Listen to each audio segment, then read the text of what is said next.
Hey guys, and I'm back with another one. I know it's been a while, but I'll explain that all in a different video. Today we're going to be looking at Alolan Alolan Sandslash, where Niantic went through and gave a bunch of new move updates to different Pokemon. One of them including Alolan Sandslash. Alolan Sandslash with the moveset of Shadow Claw, Ice Punch, and the new move it has, Juron. Juron provides much more needed coverage than its previous move, which is Bulldoze, which is honestly a pretty bad move. So in today's video, I'm going to be showing you the potential of Alolan Sandslash with its new move, Juron. Let's get into battles, and let's see it in action. Hopping in the first match, we have Swampert versus Minichem. Decently right here, all we need to do is just count to 8. And all we need to do is count to 8 and throw the Hydro Cannon on CMP to the Psychic. Hydro Cannon can easily just put it into the yellow. Hydro Cannon does a lot, and all we can do is just shield this. When we shielding this, we can just easily get to another one, and we actually win CMP again to the Ice Punch, not a Psychic because he didn't farm out to the Psychic. We can just easily let this go and get to the move. But I actually did a mistake right here. I didn't actually CMP, and I accidentally over tap a bit. So and I thought this might cost me the game, so I go for a humongous farm down. But here's the thing, and this is just an Ice Punch. No need to shield as long as we're counting. Froslass able to get the farm down right here, and let's see what's in the back. In the back, it is Lantern going for the Shadow Ball right here, and can we get a shield? Nope, we cannot get the final shield, and we're able to farm to another Shadow Ball on the CMP type right there. And will this Shadow Ball connect or get the final shield? It gets the final shield, and what we can do is save the shield for Alolan Sandslash and get to the Juron. Go into the Juron right here, and basically just let this go for saving the shield for the remaining mon in the back, and all we can do is just able to throw another Ice Punch, and able to get a lot of damage in. We can just easily shield the foul play because it will do more, and it'll also kill me and stabilize pretty attack with it. Go for the Juron right here. I thought it will do more than Ice Punch because Ice Punch is not the best move overall. However, it is stab, and we're able to get to another Juron. This will be killing the Lantern, and that is a good game. So GG's to my opponent right there. Alright, hopping in the next match, we have Swampert versus Goldberg. Decently right here. We do have 2 responses in the back, so our swap is Alolan Sandslash. In the back, they bring in Power Pass, going straight for the Juron right here. Will this land? It does get the first shield, and can we outpace to the second one? We get outpaced to the second one, but we can just easily just shield this up, and it is just a Rock Slide right there. So that means that we can just easily let this go because we know it is the Rock Slide. Rock Slide connects right there, doesn't do a lot of damage, and we can just easily overfarm by a bit and throw a Juron. Juron will easily connect if it's let it go. They let it go through, and we're able to take back swap. In the back, it is Sandslash going for another Juron right here, and it connects. And basically, all we need to do is throw an Ice Punch to get it deeply into the red, and all we need to do is basically get to another one. Can we get to another one right here? No, we cannot. They basically opt to throw their move right here. Ice Punch will take us out, and we can just easily farm this down. When farming this down, we need to keep in mind that there was a remaining Pokemon in the back, so can we just farm down in time? We're able to farm down in time before to get to the next Ice Punch, and in comes Shadow Goldberg, as we saw in the lead. Going for a Hydro Cannon right there, connects, does a lot of damage as they ran out of shield, and we can just easily just shield this up and get the farm down. Getting the farm down will be crucial, and that will win us the game right there, and that is a good game. So GG's my opponent right there. Hopping in the next match, we have Swampert versus Lapras. Decently right here, a tough lead, but they're carrying Frost Breath. You know how these are. These are rank 1 battles, and going straight for the EQ. Will this connect or get the first shield? It does get a shield, and we can just easily let this go. We're easily going to take the Surf and swap into the Alolan Sandslash right here. And all we can do is throw Juron. A little bit of lag, but with GBL without lag. And Juron connects right here and able to get the Lapras low. In the back, it is a Kecleon. We can just easily go for a Juron. I meant to throw Ice Punch there, as that was my second mistake of this video. But I just wanted to see how much it did, and it honestly did quite a bit. Going for the aerial, it doesn't even threaten me because I'm a steel type. Steel versus flying. and we can just easily go for another Ice Punch. Ice Punch connects, and can we easily get the farm done in time? We can just easily let this go because I know this isn't just another aerial ace, and we are able to get the farm done with the Shadow Claw. Shadow Claw connect, and in the back it is Tauros, but they catch our Ice Punch onto the Lapras. Very good counting by there, and very good play right there. And we can just easily go for another draw one. The reason I didn't go for Ice Punch is because I didn't want to take unnecessary Frostbite damage. I do know we do double resist the Frostbites, but hey, this is a Sandslash feature, so might as well feature drone as well.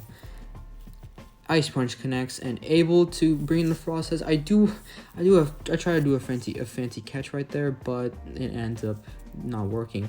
It is alright though. We do have 2 shields. We can just easily go for an Avalanche right there, and this will be killing the Tauros, and that will seal the deal. It's a good game to my opponent right there. I bet a lag right there, but it's all good. Alright, hopping into the next match, we have Swampert versus Crafty. Crafty is a bit awkward for this team, as Swampert does not like to want to see the boosted counters, as basically this is a basically a risky matchup right here. Swampert able to go for a Hydro Cannon right there, and able to connect, and we'll just start getting the shields. It does get the final shield, not the final shield, the first shield, and able to get a shield. Swampert applying a lot of pressure with the Hydro Cannons right there, and we're able to catch what should be a power up punch, which we do. And look at these counters just chunking away my Froslass, as it is 2 times boosted. We can just easily shield the foul play right here because they did build up to it. We're able to shield, and we're able to get the farm down.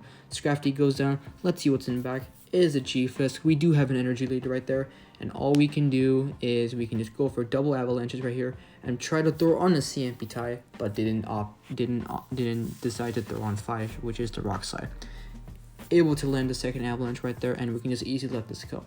Froslass has easily done its job, and all we can do is farm down with the Alolan Sandslash and hope whatever it's in the back Sandslash can beat. In the back it is Pelipper right here, so my guess is 3 Ice Punches will be enough to kill, plus with the Shadow Claws. Ice Punch gets the final shield right there, and able to overfarm a bit more. And this is just a Hurricane. Hurricane does a lot of damage, but I think a Weather Ball was more energy efficient. Going for an Ice Punch right here, this would get it deep into the yellow, and we can do is easily do 2 more Shadow Claws and get to the Ice Punch. So GG's to my opponent right there. Hopefully you guys are all having fun on your day 1 of the new season. And I'll be providing a lot more content, so stay tuned. Alright, hopping into the next match, we have Swampert versus Chestnut. Terrible lead right there. And we can just go into Sandslash. Sandslash can easily just show his superpower, as my fear is basically one shot because we are double weak to fighting. Able to get a shield with the Ice Punch right here, and they're opting to stay in. Opting to stay in means that they probably don't want to see A-Slash in the back, meaning that whatever my A-Slash can beat can easily beat it well. In the back it is Froslass, and we are here to seize Alolan Sandslash's potential, which is the Draw 1 and Shadow Claw combo. Shadow Claw Draw 1 combo is a very nice combo, as we were able to survive the Shadow Ball right there and get to the Draw 1. I know I could have just thrown an Ice Punch, but I couldn't take any risks because at the time there was a lot of lag, so I didn't want to risk anything. And in the bag it is a Shadow Charizard, but it is able to get a huge energy lead, and I go back in my Swampert. Swampert does not appreciate the Shadow Blast burns, especially in the Great League, and it does so much damage, and they catch the Hydro Cannon onto the Chestnut right here. This is not looking good, and we bring in the Froslass, able to farm down, and all we need to do is get out this Avalanche and get to the Hydro Cannon. The reason why I can't get to 2 Avalanches is because they might be counting, and they might just CMP on the Blast Burn. Can we get to the Avalanche? But we lose CMP, and this is the Blast Burn right here. And all we need to do is get to the Hydro Cannon. Can we get to the Hydro Cannon there? We just get outpaced by a slight turn, and we lose a heartbreaking game.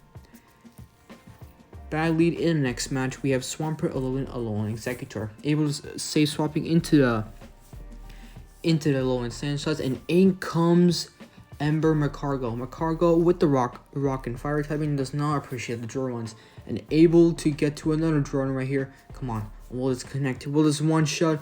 It one-shots Macargo, and Sandslash is going down. In the back, it is a Metal Claw Alolan Sandslash, which is quite interesting. Sandslash able to get the draw on right there, and we can just easy overfarm by a turn because we know it's Metal Claw. Metal Claw is a pretty bad fast move anyway, and we can just easily overfarm and get to the Hydro Cannon. Hydro Cannon will basically put it into the DP red, and we can just do one more try, but they swapped out into the Alolan Executor, and we can just easily shield whatever they have. They might have a Draco Meteor, but they actually have Dragon Pulse right there, and that is completely fine. Dragon Pulse, Froslass able to farm down, and in the back it is, I forgot what it was, the 1 HP Alolan Sandslash, and that is a good game. Alright, so hopping into the final match, we have Sandslash versus, a Swampert versus Toxapex. Very, very good lead right here, and all we need to do is keep alignment, and in the back, they swap out into the Abomasnow right here, and this is where Alolan Sandslash with the part Steel typing really helps. Since Steel is a very good offensive typing and a defensive typing, we can just easily let go of those energy balls. It does do a lot, but we are a tanky boy for sure. Alolan Sandslash can easily just tank that. Weather Ball doesn't do a lot, and we can just easily overfarm by that, but I actually made a mistake and actually threw on CMP, which is the bummer, but that's completely fine. That was just a Weather Ball. Weather Ball will kill me. And again to the Ice Punch, we can just easily take out the Abomasnow, and let's see what's in back. We do know it's a Toxapex in back, and in comes the opposing Swampert right here. Swampert not even going to appreciate these Ice Punches as it is very glassy, and all we need to do is get energy on the farm, and that is a good game. So all in all, I do believe Alolan Sandslash with Drawn is an immediate improvement over Bulldoze. Bulldoze is a pretty bad move, and Drawn provides much needed coverage, and especially Drawn costs less energy and does more damage, as for Bulldoze it costs more energy but does less damage. However, in my opinion, I believe Alolan Sandslash is meta due to the fact that the part Steel typing overall make weak to Minichem, sometimes G-Fisk if you can throw your moves on right timing, but overall I do believe this is a solid investment. Thank you all for watching, and peace out, and I'll be looking to make more content for you guys. Take care, guys.